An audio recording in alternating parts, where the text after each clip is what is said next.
Sama-sama kita jaga desa wadas tercinta.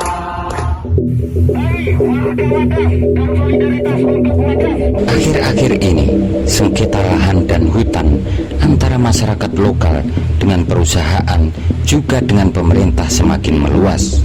Di penghujung tahun 2021 lalu, Kementerian Agraria dan Tata Ruang mengungkapkan bahwa dari tahun 2018 sampai dengan tahun 2020 terdapat 8.625 kasus dan baru diselesaikan sebesar 63,5% kasus, atau tersisa sebanyak 3.145 kasus yang masih berjalan proses penyelesaiannya yang tersebar di seluruh Indonesia. Di antara kasus sengketa itu, ada beberapa yang menyita perhatian publik setelah viral di media sosial. Kasus sengketa tanah di Desa Bojongkoneng dan Cijayanti, Kabupaten Bogor, Jawa Barat melawan PT Sentul City hingga menarik perhatian DPR RI yang mendorong mereka untuk membentuk pansus mafia tanah. Selain itu, juga ada sengketa lahan di Wadas Purworejo, Jawa Tengah yang menolak tanahnya dijadikan tempat penambangan oleh pemerintah, yang kemudian berujung tindakan represif oleh aparat keamanan. Terbaru, kasus yang terjadi di Labuan Bajo, Kabupaten Manggarai Barat, yang tanahnya digusur untuk jalan yang dilakukan oleh Badan Pelaksana Otoritatif Labuan Bajo Flores. Tentu saja masih banyak lagi deretan kasus yang luput dari sorotan media, baik antar warga, antar masyarakat, masyarakat dengan korporasi, dan juga masyarakat dengan pemerintah.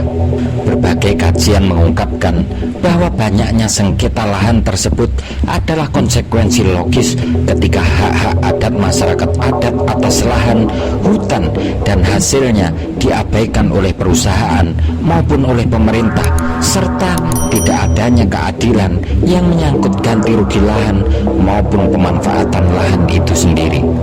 Meski demikian, analisis yang mengemuka banyak mengarah ke persoalan politik, atau mungkin kasus itu sengaja dipolitisir sehingga mengaburkan persoalan yang sebenarnya. Tentu saja, persoalan tersebut tidak dapat dilepaskan dari masalah hukum, mengingat Indonesia adalah negara hukum. Dalam kaitannya dengan sengketa lahan, pendekatan antropologi hukum sangat relevan untuk dibicarakan, tetapi selama ini jarang ada yang membahasnya. Lalu seperti apa antropologi hukum dan bagaimana persoalan sengketa lahan dari kacamata antropologi hukum?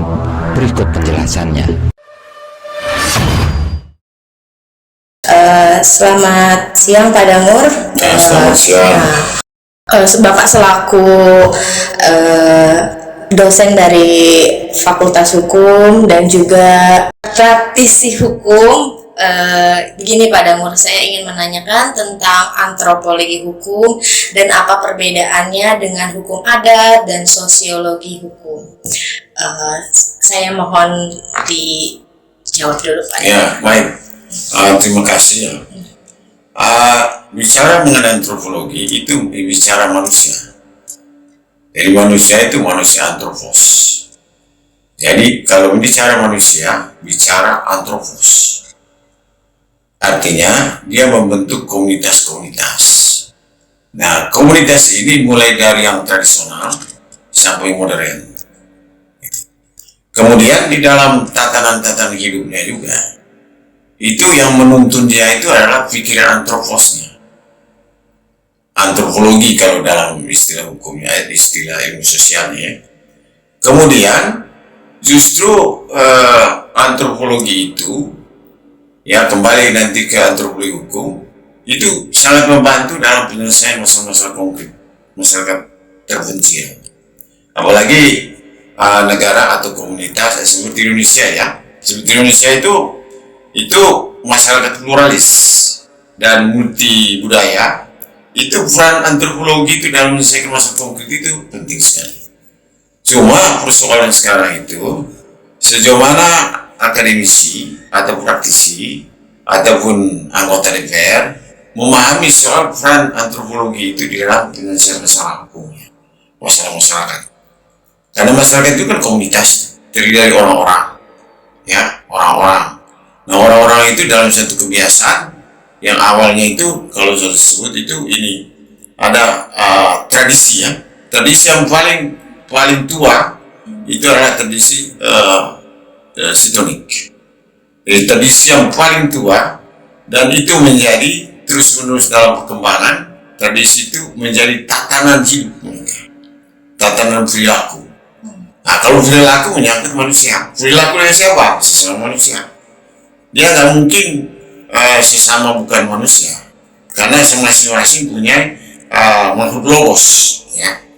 Tapi dalam perkembangannya juga itu dia juga mengkomunikasikan nilai-nilai dalam antropos itu dengan makhluk lain, ciptaan Tuhan. Itu kalau dalam bahasa filsafatnya itu disebut manusia antropos itu sebagai pelaku moral, sedangkan ciptaan lain itu objek moral. Sehingga ya sedikit landasan biblisnya, landasan teologinya, bahwa Allah yang menciptakan dunia, ya, semua makhluk sama, ya, hanya beda ada yang logos, ada yang tidak logos. Nah, bedanya dengan binatang kan cuma logos, akal budi, berpikir manusia, gitu. Itu kira-kira soalan. Kemudian, bagaimana hukum adat? Nah, ini benar ini. Hukum adat itu mulai tradisi historik tadi. Dari kebiasaan itu menjadi panutan bagi masyarakatnya, masyarakat tertentu, ya. Kemudian ini diikat dalam suatu ikatan batin mereka, ya, ikatan lahir batin. Ikatan lahirnya artinya secara fisik mereka bersatu, ya, untuk mengikuti semua apa yang mereka tetapkan. Kemudian secara batin itu ada transendental, jadi dia mempunyai indera di luar indera manusia. Dia punya keyakinan yang kalau dalam istilahnya itu istilah apa itu, dia mempunyai kekuatan supranatural. Kalau supra itu hanya alam, ya, itu kira-kira. Bapak ini kan menulis tentang rekonstruksi politik hukum konservasi hutan taman wisata alam berbasis keadilan dan kearifan lokal.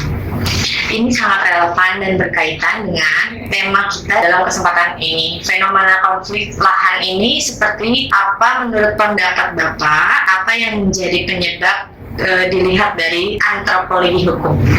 Mengapa saya ambil judul itu? Itu ada kaitan antropologi. Itu sebenarnya manusia antropos. Jadi mereka hadir di tempat itu secara antroposentris. Antropologi kita nggak tahu kapan. Itu sudah ribuan tahun.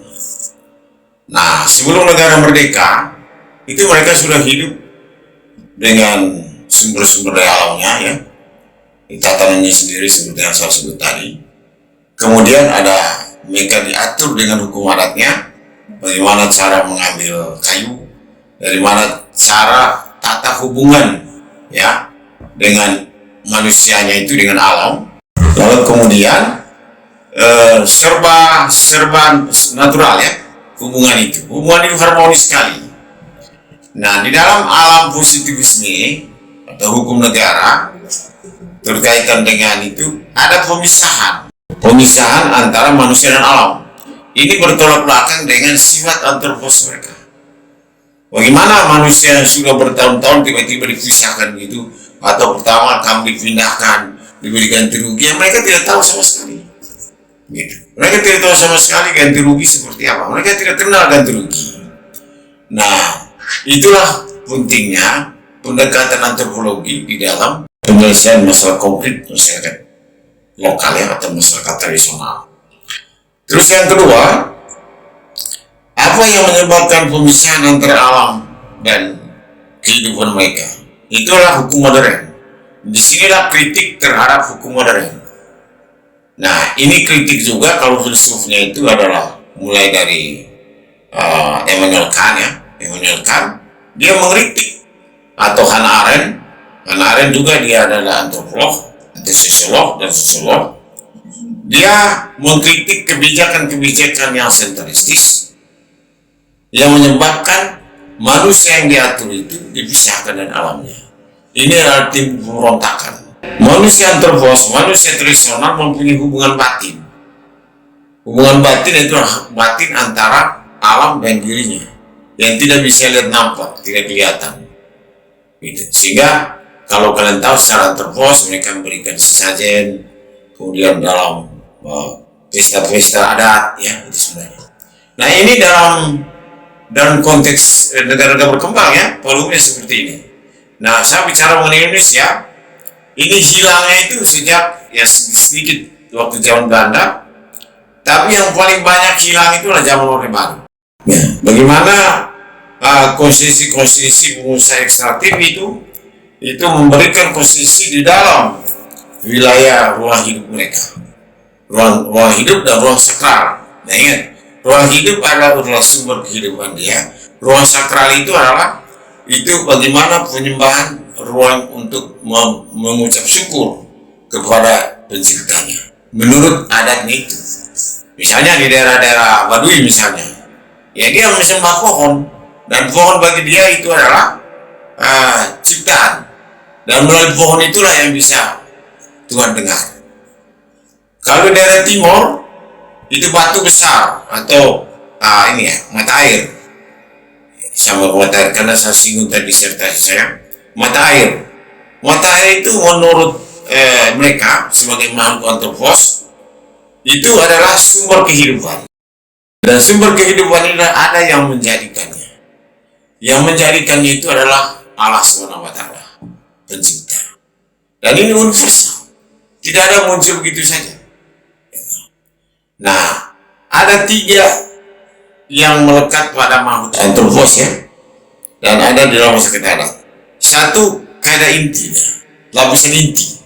Lapisan inti itu yang disebut supranatural. Jadi hubungan manusia dengan alamnya yang orang nggak tahu, kita hanya ceritakan sembah dan lain sebagainya. Kemudian yang kedua, lapisan kaidah.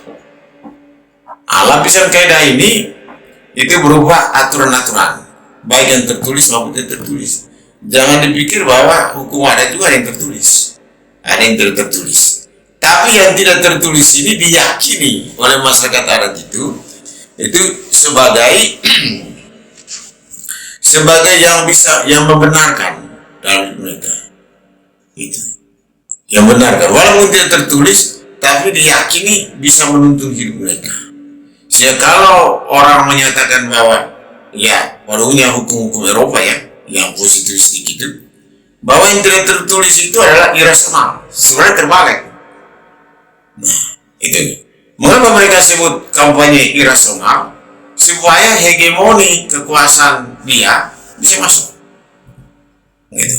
Sehingga kalau penelitian hukum adat kan seperti Van der Black, dia meneliti itu namanya receptio in complexo, walaupun kemudian dibantah karena tidak semua hukum adat itu serapan isi dari agama. Agama Kristen gimana, agama yang non-agama gimana, resepsi ya.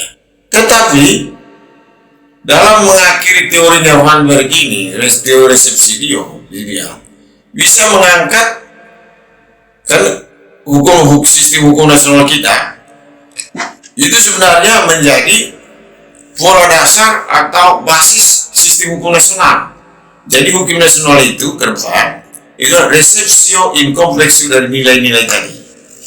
Nah, nilai-nilai itu ada di dalam masyarakat adat.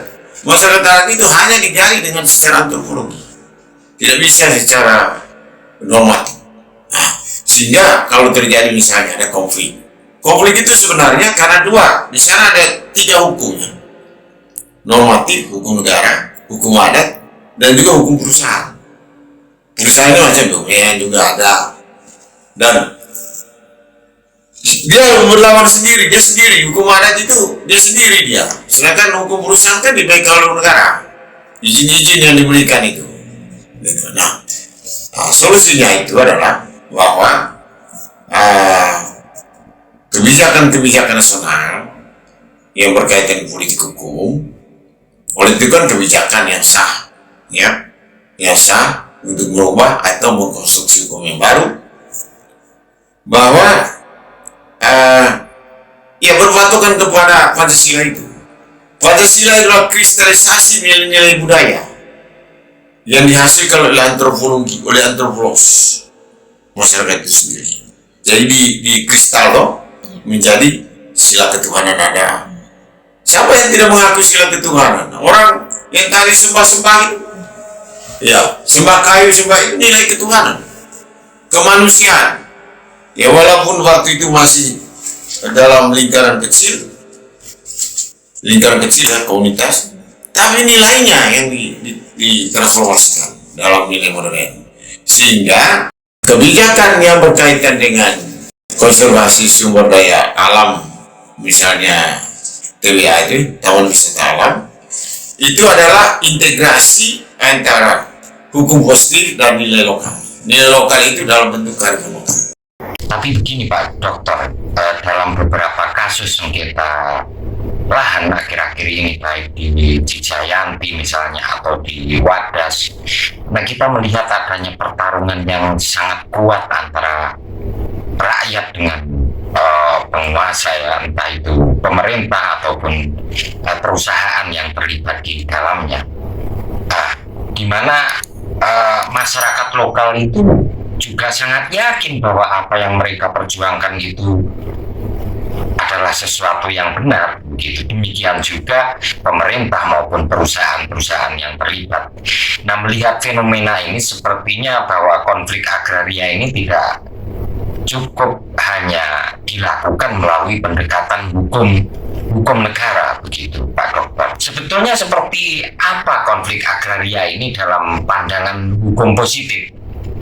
Mengapa terjadi banyak tumpang tindih dan juga sulit untuk diselesaikan? Politik hukum kita memang mementing politik hukum dalam pengelolaan sumber daya alam, ya. Itu mementingkan keadilan prosedural seperti sebutkan tadi daripada keadilan substantif, ya.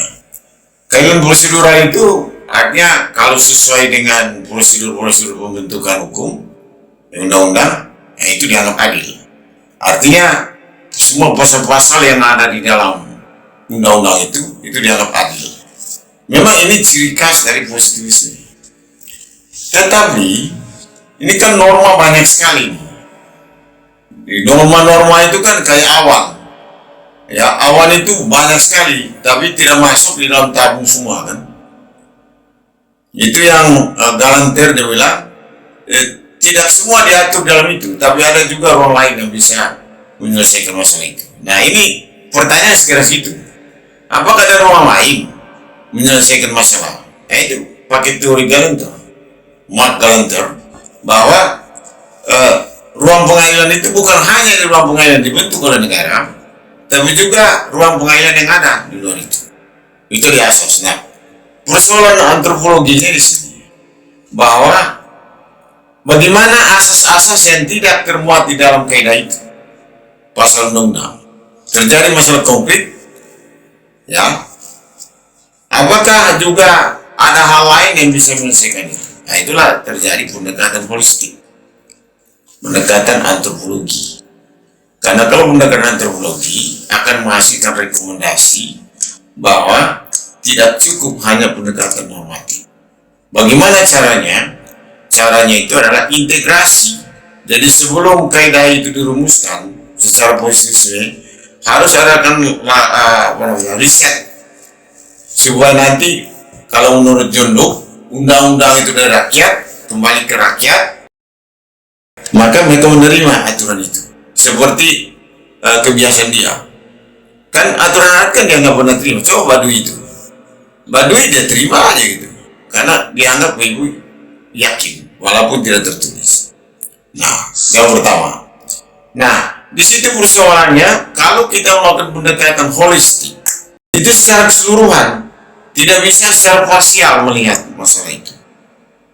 Dari aspek keberadaan mereka, antropologinya, mereka di situ di masyarakat tertentu yang mau diambil itu oleh negara untuk proyek apa namanya itu, itu sudah lama mereka.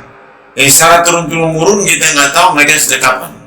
Nah, semestinya proses proses untuk pembangunan itu bukan berarti juga mereka menolak pembangunan, tidak. Mereka menerima pembangunan, tapi proses pembangunan itu sendiri itu mengabaikan modal sosial mereka. Modal sosial mereka itulah musyawarah. Bagaimana ruang hidup dia, ruang sakral. Ya, kalau kembali ke hasil penelitian saya itu di salah satu masyarakat adat di Color tadi, itu ada 5 titik ruang sakral yang nggak boleh diberdayakan tanpa ada proses. Inilah yang oleh hukum positif dilupakan itu. Sehingga itu yang saya sebut tadi, monointerpretasi terhadap pembangunan itu. Kalau monointerpretasi itu hanya lihat dari kacamata positif, tidak melihat secara keseluruhan bahwa di sana itu ada realitas sosial, baik realitas antropologi, realitas sosiologi, itu dan macam-macam. Ini diambilkan. Ya, realitas bahwa ada suara di sana, ya ada ruang sakralnya di sana. Itu realitas sosial dia yang tidak ada di dalam pasal itu. Itu yang menyebabkan mereka merontak, karena dia merasa dipisahkan dari ruang hidupnya, ya, dan dipindahkan kemana. Sementara prosedurnya itu dia tidak lewatin, tiba-tiba digusur, dia merontak. Nah, sekarang pertanyaannya, apa ini yang disebut pembangunan itu? Apakah untuk mencari kemakmuran itu dengan cara melanggar moral sosial masyarakat? Sama juga. Apa cara menegakkan hukum positif, ya? Apakah menegakkan hukum positif itu dengan cara melanggar hukum? Kan tidak. Itu hukum positif. Nah, kemudian kembali kepada perumus undang-undang, karena kita kan negara hukum. Kalau anggota-anggota DPR kita yang merumuskan hukum itu tidak memiliki wawasan kebangsaan antropologis, ya, tidak memiliki intuisi antropologis, maka memang masalah agraria itu sepanjang abad masih ada. Dan masalah agraria ini bukan hanya baru sekarang, ya. Waktu zaman Belanda pun sudah ada, waktu zaman raja-raja juga sudah ada, ya, cuma nggak terlalu intens besar kayak gini. Nah, saya jelaskan juga, ya, bukan kita menentang positivisme, tidak, tapi positivisme itu yang merupakan hasil integrasi nilai-nilai antropologi, nilai sosial, dan lain sebagainya. Nah, sepanjang ini masih top down, yang saya sebut monointerpretasi terhadap kemakmuran itu, maka sepanjang itu juga masalah agraria tidak akan hilang. Mengenai ini kan soal masalah distribusi aja. Jadi ada kesenjangan antara yang ada dengan yang pendatang, dan itu di mana-mana ada kesenjangan. Kalau kami punya sumber daya alam, kok kami malah justru dipinggirkan kayak orang Papua, Riau. Akhirnya untuk menyelesaikan masalah ini, ya, walaupun diteliti lagi, itulah penyelesaian secara holistik, pendekatan holistik, baik dari budaya maupun sosial, realitas sosial. Itu aja.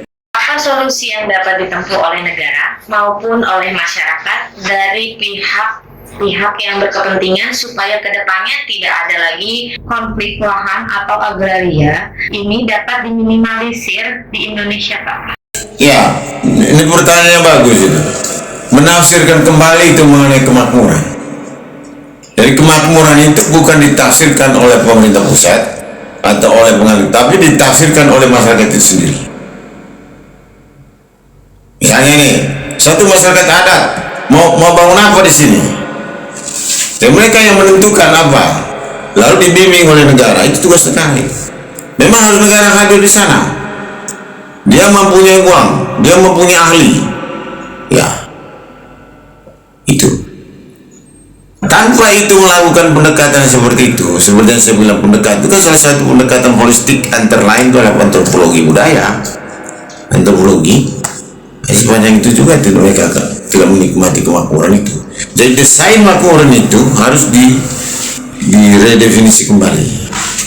Tidak bisa hanya konsep kemakmuran dari Jakarta lalu diterapkan di sana, itu terbalik.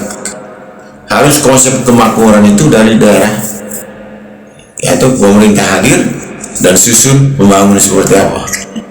Jadi tidak ada unitas seperti misalnya ini. Orang Indonesia Timur kan tidak mungkin menuntut keadilan distributif soal jalan tol misalnya. Ya kalau jalan tol misi Jawa ini kan lurus dia.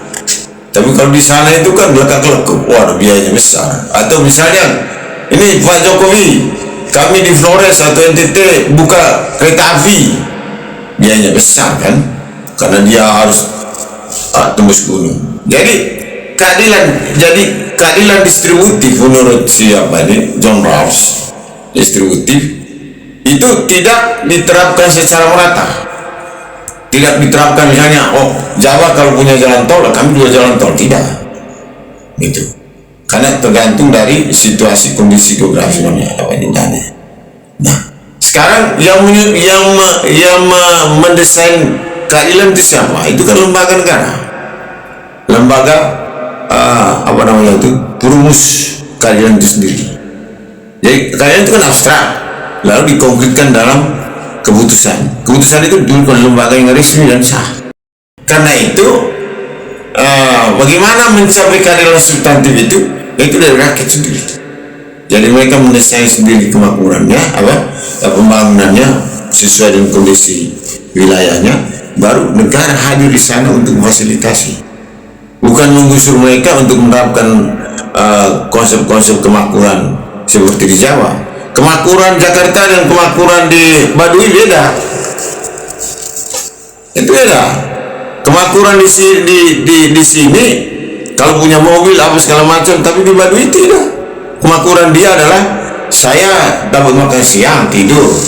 Kalau saya butuh hewan ya saya ambil sesuai dengan hukum adatnya dia, ambil gitu. Jadi tidak pakai stroke kan, enggak. Gitu. Nah, itu kan tinggal bagaimana keseimbangan. Ya, jadi keseimbangan keadilan itu dalam kontekstual itu, jadi tidak secara merata itu.